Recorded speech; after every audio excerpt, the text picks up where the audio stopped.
Martin Luther King tuvo mucha, mucha influencia sobre las clases sociales, sobre la población. Convocaba en una marcha a 200 o 240,000 personas. Eso le hizo ganar muchos enemigos, inclusive al director del FBI.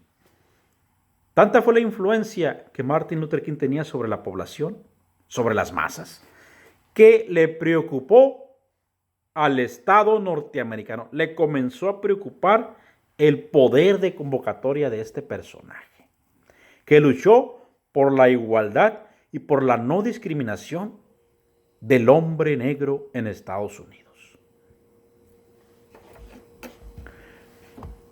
King fue considerado por la seguridad nacional como un elemento de peligro para el Estado norteamericano, principalmente porque se oponía a la guerra de Vietnam. Todos sabemos que el Estado norteamericano perdió muchos soldados y mucho dinero y mucho tiempo en una guerra pues, casi en balde o vana en aquel país, en Vietnam. Y la juventud de la época se oponía porque era mucho gasto lo que se estaba haciendo y no se lograban los objetivos. Además de que se estaba invadiendo un país extranjero, estaban violando el principio de no intervención sobre los pueblos extranjeros. La juventud se oponía y Luther King se oponía. Y Luther King tenía influencia sobre miles y miles y cientos de habitantes. Pues eso le preocupó al Estado norteamericano. ¿Ya saben para dónde voy? Luther King fue asesinado. Qué casualidad, ¿no?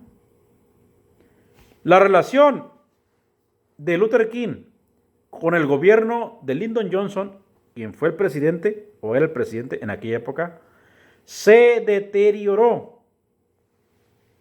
El surgimiento de grupos violentos puso en peligro la línea pacifista de King. Sin duda, el gobierno seguramente infiltró grupos violentos entre los seguidores de Martin Luther King, pues para perjudicarlo. Luther King creía que el Estado norteamericano era el causante de la discriminación.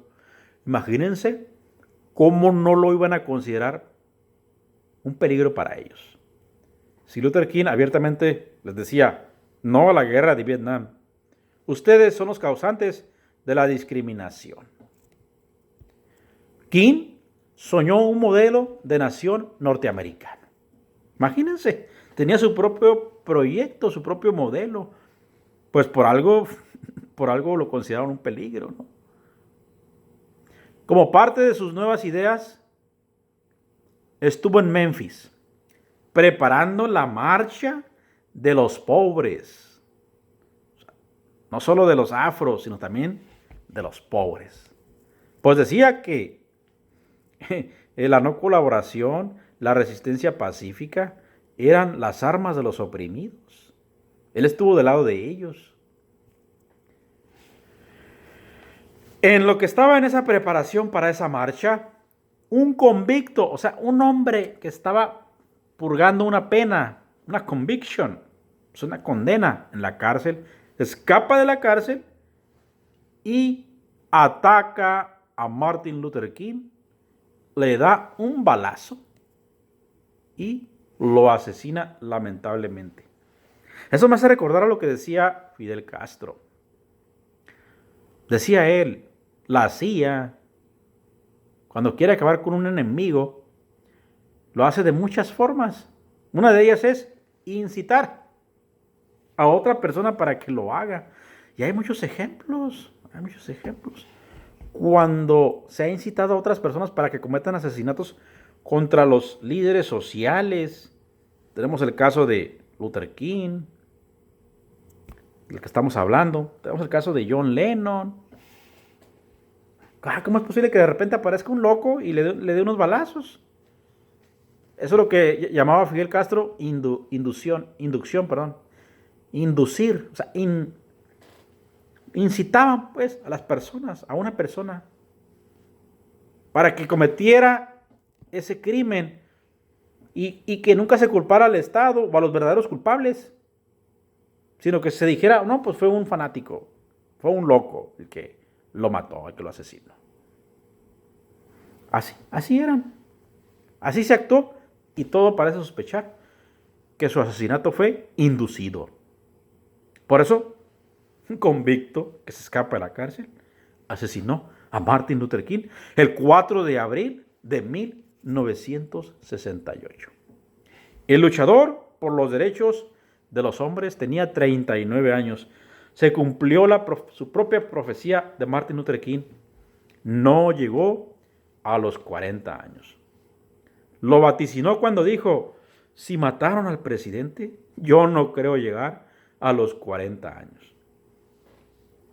Con Martin Luther King se cerró la esperanza y ciclo de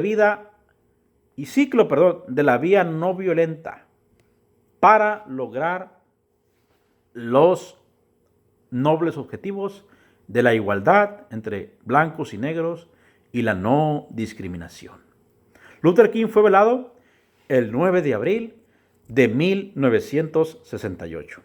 Y a pesar de que se había deteriorado la relación entre el presidente Lyndon Johnson y Martin Luther King, el presidente, declara día de luto nacional. Su tumba actualmente es un sitio histórico nacional. Y desde 1986, cada tercer lunes del mes de enero se designa en memoria de Martin Luther King y de su legado. Para finalizar esta plática, esta segunda parte de la plática, sobre la historia de este personaje de la Unión Americana. Como les comenté en la parte 1, me llamó la atención que tenga un día dedicado a su memoria. Y otros personajes que consideraba más importantes como Abraham Lincoln no tengan un día dedicado a su memoria y que se tome de asueto. Pero Luther King sí lo tiene. Por lo que alcanzó a lograr. Alcanzó a abolir las leyes que discriminaban a los hombres negros, a los afroamericanos. Luther King fue asesinado por un convicto que se escapó de la cárcel. Ahí entraríamos en el tema de las teorías conspiratorias, que ojalá en algún otro video podamos hablar sobre ese tema, ¿no? Si fue su muerte producto de una inducción, que alguien lo haya inducido al convicto, o que él haya actuado por cuenta propia. ¿Qué opina usted que nos mira de aquel lado? Muchísimas gracias por su atención.